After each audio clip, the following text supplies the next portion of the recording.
Rents in Calgary have absolutely exploded over the last couple of years, and I really want to start talking about that more on my channel. Not only do I deal with a lot of investors looking to buy Calgary real estate, but I also deal with a lot of buyers looking to move to Calgary for a year and then make a purchase after they get to know the city a little bit more. So what I've done is I've actually pulled together a couple different websites to showcase to you what rents are happening in Calgary. Now, rents are very hard to track because it is very easy for you to be persuaded by different numbers. So what we have to do is actually look at the overall average. So if one says 1600 and the other one says 1700, you can put the average of 1650.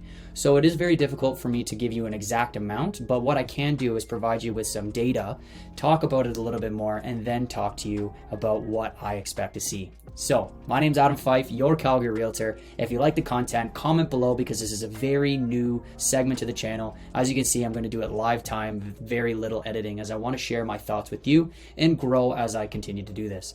So live.rent is an amazing rental statistics website. Just discovered it from a newspaper. Now, what they do is Calgary and Edmonton. And we can see that furnished rent for a one bedroom in Calgary is around $1,800, down 1.6% from last month. The unfurnished one bedroom rent is upwards of $1,600, continuing to increase.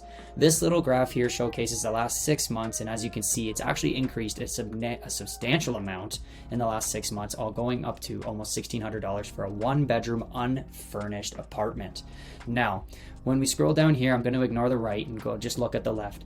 This is a map of Calgary. Now, this is not the exact zonings that Calgary has for their city center, but you can see that it is very closely related to what we have. I do like how they've used the street abbreviations over the Calgary real estate quadrant breakdown. So here's some prices for the average rents by listing. You can see that city center is 22 for a 1, 28 for a 2, and 3,700 for a 3, whereas unfinished is 16, 22, and $2,700. So again, this is kind of our first step into figuring out what the average rents are. Now, I'm going to continue on here.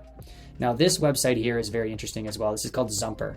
Now, this is a newer website for me. Again, I'm not 100% confident with its statistics at the moment, but as I continue to do this stuff, I will gain more and more confidence. As you can see, one bedrooms have increased 34% or $400 over the last 1 year. If we click on two bedrooms here, you can see that it's upwards of 31%, 450. Three bedrooms are up 29%. And then four bedrooms are up 58% or $1,000 in 1 year. As on the left-hand side, you can see the price points. So going down to 22 for a 3, 1,900 for a 2, and then 1,600. Now, unfortunately, we don't know if that's a unfurnished or furnished bedroom right off the hop, right? I'm assuming it's unfurnished, but let's just dive into it a little bit deeper. So as we go down here, feel free to pause the video and showcase this data. Now, it is updated on the April 11th, which is today, which is fantastic. You can see that this graph here showcases beautifully over the last 6 months. So you can see, 6 years. So you can see that over the trajectory of Calgary's rent has gone astronomically up since 2021. So you can see that just the flying up in 2022 as more and more people are moving here. And it seems like either we're doing a little dip and going to continue to increase, or it's leveling off. I would imagine it's going to continue to increase because we are not slowing down with our net migration. Here are some more average rents for some communities. So if you're into the Beltline, Bankview, or Pilsner, that's that. Now, rentals.ca is a really good website because they actually give a little bit more of an explanation. Feel free to pause the video and look at this. Now, this is looking at nationally. When I recorded this before, we were actually upwards of 28 to 30. So we've actually dipped down to the 26th least affordable home in Canada. So the least affordable city in Canada is Vancouver, followed by Toronto, Burnaby, Oakville, Burlington. And then the most affordable is Grand Prairie, which is awesome. Yeah, good old Grand Prairie for you. So again, feel free to pause the video all throughout these charts. Give yourself an opportunity to read them because I'm just going to scroll through. Now, provincial overview. So you can see, Alberta's up here with quite a big increase year over year, 14%, one of the biggest increases besides Ontario. And now if we scroll down here, I thought this was quite interesting as well. Again, feel free to pause the video. Might be scrolling this a little bit too fast, so I do apologize. But Calgary's leading rent growth among Canadians' largest markets. I completely agree with that.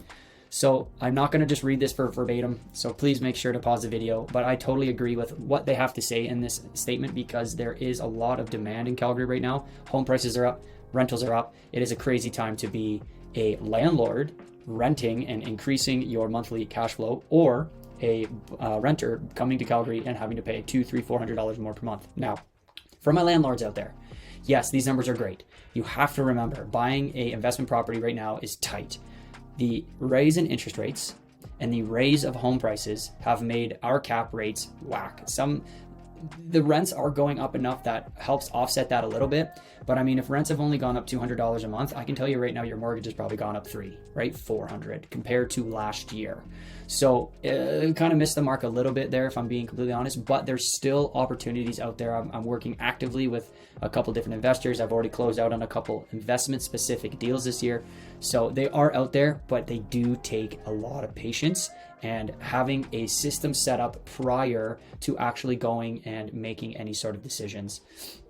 Last but not least is rentfaster.ca. Again, this is just a recap for rents. You can see that they give a nice little map here with some different things talking about the different colors and stuff like that. If we go down to Calgary, you can see studio, 1 bedroom, 2 bedroom, 3 bedroom, 4 bedrooms. So you can see some of the, I'm assuming this is month over month. Yep, there we go, 1.5% month over month. So these are some of the numbers there. And then we go down here, townhouses and stuff like that. So it gives it a really nice breakdown. So where am I going with this?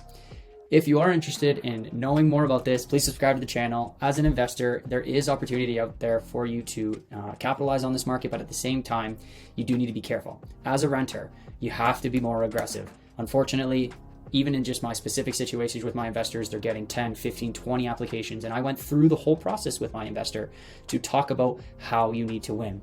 2, 3, 4 months of deposits up front, paying for those months, and having a story behind why you're moving in, what's your long-term plan.